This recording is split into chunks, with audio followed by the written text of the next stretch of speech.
Canary London, global fashion for stylish men. नमस्ते, मैं सौरभ हूं और आप देख रहे हैं दी लल्लन टॉप। दूरसंचार कंपनियों को बकाया एडजस्टेड ग्रॉस रेवेन्यू यानी कि एजीआर मामले में सुप्रीम कोर्ट ने कड़ी फटकार लगाई है। जस्टिस अरुण मिश्रा और जस्टिस एमआर शाह की बेंच ने साफ कर दिया कि कंपनियों को बकाया पैसा देना ही होगा। ये जनता का पैसा है। कोर्ट ने साथ ही कंपनियों के खुद से एजीआर का आकलन करने पर भी तीखी टिप्पणी की। जस्टिस मिश्रा ने कहा, बकाया पैसा जनता का है, इसे पिछले 20 साल से नहीं चुकाया गया है। कोर्ट ने साफ शब्दों में कहा कि कंपनियों को 24 अक्टूबर 2019 के फैसले के तहत ही भुगतान करना होगा। इसमें कोर्ट ने ब्याज और जुर्माने सहित पूरी रकम जमा करने का आदेश दिया था। जस्टिस मिश्रा ने कहा, यदि हम चाहें तो सभी कंपनियों के मैनेजिंग डायरेक्टर्स को बुला सकते हैं और उन्हें यहां से जेल भेज सकते हैं। हम इसे बर्दाश्त नहीं करेंगे। सारी कंपनियां हमारे आदेशों का उल्लंघन कर रही हैं। बता दें कि टेलीकॉम कंपनियों पर एजीआर का करीब 92,000 करोड़ रुपए बकाया था। इसमें कुछ रकम कंपनियों ने पिछले दिनों सरकार को जमा कराई थी। सुनवाई के दौरान वोडाफोन के वकील मुकुल रोहतगी ने कहा कि बकाया रकम की गणना में कुछ खामियां हैं। इस पर जस्टिस मिश्रा ने कहा कि खामी हजारों करोड़ों रुपए की नहीं हो सकती। कंपनियों ने कमाई की है, उन्हें 2002 से अब तक की रकम चुकानी ही होगी। बेंच ने साफ तौर पर पूछा कि कंपनियों को बकाया रकम का खुद से आकलन करने का अधिकार किसने दिया।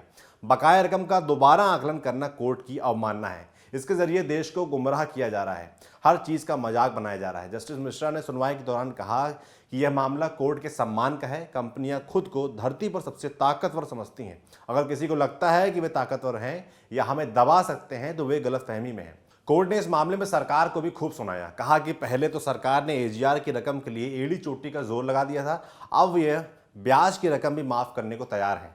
जस्टिस मिश्रा ने कहा कि जिन अधिकारियों ने दोबारा आकलन का आदेश दिया उन्हें बख्शा नहीं जाएगा। कोर्ट ने कंपनियों के खुद से बकाया रकम का आकलन करने की अनुमति देने वाले अधिकारी को पेश होने को भी कहा है। जाते जाते आपको ये भी बता देते हैं कि आखिर है क्या ये एजीआर। देखिए, देश की किसी भी दूरसंचार कंपनी को सरकार को हर साल कुछ पैसे देने पड़ते हैं। जिस प्रक्रिया के तहत दूरसंचार कंपनियां सरकार को पैसे देती हैं उसे कहते हैं एजीआर। दूरसंचार मंत्रालय का कहना है कि एजीआर में फोन सेवाओं से की गई आमदनी के अलावा कंपनियों की ओर से जमा संपत्ति पर ब्याज और बेची गई संपत्ति से हुई आमदनी भी शामिल है। दूसरी तरफ टेलीकॉम कंपनियों का कहना है कि एजीआर की गणना सिर्फ टेलीकॉम सेवाओं से होने वाली आय के आधार पर होनी चाहिए। लेकिन सुप्रीम कोर्ट ने टेलीकॉम विभाग के पक्ष को सही मानते हुए उसके समर्थन में फैसला दिया है। खुद टेलीकॉम मिनिस्ट्री ने बकाया एजीआर चुकाने के लिए कंपनियों को 20 साल का समय देने की अर्जी दी थी। सुप्रीम कोर्ट ने पिछली सुनवाई में साफ साफ कहा था कि टेलीकॉम कंपनियां 17 मार्च तक सारे बकाया का भुगतान कर दें, पर यह हुआ नहीं। जो हुआ वो हमने आपको बताया। आपके लिए खबर लिखी थी हमारे साथी शक्ति ने। आप देखते रहिए दी लल्लन टॉप। बाकी ये वीडियो फेसबुक पर देख रहे हैं तो हमारे पेज को लाइक करें, यूट्यूब पर देख रहे हैं तो हमारे चैनल को सब्सक्राइब करें। इसके अलावा इंस्टाग्राम पे हमारा एक नया पेज आया है लटक नाम से। अगर आप कहानी और कविताओं के शौकीन हैं तो उस पेज को जरूर फॉलो करें। शुक्रिया। कविता कहानी के डेली डोज के लिए इंस्टाग्राम पर फॉलो करें हमारा हैंडल लटक.लल्लनटॉप। अब सुकून के लिए भटक मत, लटक।